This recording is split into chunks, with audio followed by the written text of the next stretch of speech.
TPCC chief Mahesh Kumar Goud పదవీ బాధ్యతలు చేపట్టిన తర్వాత మొదటిసారిగా నిజామాబాద్ జిల్లాకు వస్తుండటంతో షబీర్ అలీ ఆధ్వర్యంలో ఘనస్వాగతం పలికారు.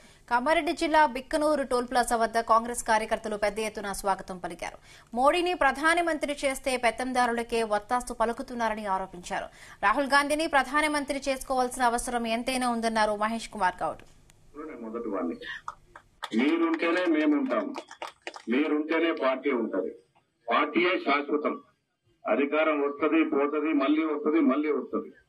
కానీ పార్టీయే శాశ్వతం. పార్టీ శాశ్వతంగా ఉండాలంటే కింద పునాది లాంటి కార్యకర్తలు గట్టిగా ఉండాలి. ఉంటేనే పార్టీ శాశ్వతం ఉంటారు. మన అధికారంలోకి వచ్చాం. ఎట్లొచ్చాం? రేవంత్ రెడ్డి గారు పిసిసి అధ్యక్షుడుగా మేము సీనియర్ అందరం సహకారం చేసి మీ సహకారం వల్ల వచ్చాం. మీరు కదా కింద పునాదులు. మీరు వెళ్లి కదా ప్రజలు నొప్పించింది. మీరే కదా ప్రజల్ని మన్నించింది, ప్రజలకు వివరించింది. రేవంత్ రెడ్డి గారి నాయకత్వంలో మీరందరూ కూడా పనిచేసి ఆనాడు సోనియా గాంధీ, రాహుల్ గాంధీ గారు ఇచ్చినటువంటి మాటని ప్రజలు నమ్మే విధంగా చేసింది మీరు. కాబట్టి మీ వల్లే ప్రభుత్వం వచ్చిందని ఘంటాపథం చెప్తూనే ఉంటాను. ఇవాళ కామారెడ్డి జిల్లా కాంగ్రెస్ కంచుకోట. షబీర్ అలీ గారి నాయకత్వం ఈ రోజు కాదు.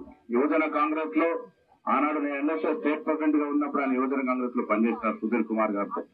సుధీర్ కుమార్, సుధాకర్ రెడ్డితో మాకున్న సన్నిహితం. ఆ రోజు అంచెలంచెలుగా ఎదిగి మంత్రి స్థాయికి ఎదిగినారు. ఇవాళ అని నమ్మే వ్యక్తులు నేను మొదటి వాడిని.